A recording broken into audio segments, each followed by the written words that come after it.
நீலகிரி மாவட்டம் கூடலூர் தனியார் பள்ளி மாணவர்களின் டெங்கு காய்ச்சலை குணப்படுத்தும் மருந்து தொடர்பான ஆய்வுக் கட்டுரை தேசிய போட்டிக்கு தேர்வு பெற்றிருக்கிறது. பாடந்துறை MTS தனியார் பள்ளியில் 10ஆம் வகுப்பு படிக்கும் முகமது சினான் மற்றும் பத்ருனிஷா ஆகியோர் அமிர்தவள்ளி என்கிற தாவரத்தை பயன்படுத்தி மருந்து கண்டுபிடிப்பது தொடர்பான ஆய்வுக் கட்டுரையை டெங்குவை அழிக்க வந்த அமிர்தக்கோரை என்கிற தலைப்பில் 31வது தேசிய குழந்தைகள் அறிவியல் மாநாட்டில் சமர்ப்பித்தனர். இது ஜனவரியில் போபாலில் நடைபெறும் தேசிய போட்டிக்கு தேர்வு பெற்றிருக்கிறது.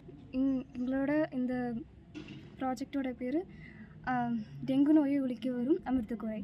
இந்த ப்ராஜெக்டை நாங்கள் ஸ்டேட் லெவலில் திருச்சியில் கண்டக்ட் பண்ணி அதில் நீலகிரியிலே வச்சு நம்ம MTS ஸ்கூல் அப்படின்றதில் வின் பண்ணி இப்போ நேஷ்னல் லெவலுக்கு செலக்ட் ஆகிருக்கோம். இதுக்கு ஒத்துழைப்பாக இருந்த என்னோடய பெற்றோர்கள், ஆசிரியர்கள் மற்றும் முக்கியமாக என் ஸ்கூல் தலைமை ஆசிரியர், கரஸ்பாண்டன்ட், பின்ன என் கூட இருந்த சக உறுப்பினர் எல்லாருக்கும் நன்றி தெரிவிச்சுக்கிறேன். நன்றி. நான் என்னுடைய ப்ராஜெக்ட் டெங்கு ஒழிப்பு அமிர்தக்கோரை என்ற மருந்தை நாங்கள் கண்டுபிடித்திருக்கிறோம். அது இந்த ப்ராஜெக்டை நாங்கள் ஸ்டேட் லெவலில் வின் பண்ணி அடுத்த நேஷ்னல் லெவலுக்கு செலக்ட் பண்ணியிருக்கு.